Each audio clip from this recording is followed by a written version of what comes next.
सगळे जातील पण हे जाणार नाही, हेच आधी घेत.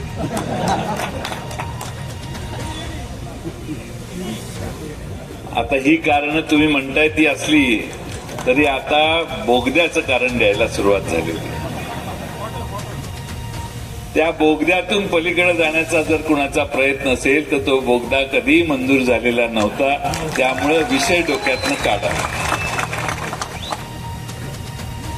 देवदत्त निकम या उमद्या उमेदवाराला तुम्ही सगळ्यांनी आशीर्वाद द्यायचं ठरवलंय. अनेक वर्ष आपण पवार साहेबांची साथ त्यांच्या माध्यमातून देऊन बघितली. या तालुक्यामध्ये एमआयडीसी नाही. माझ्या तालुक्यामध्ये एक चांगली एमआयडीसी 67-68 सालापासून आहे.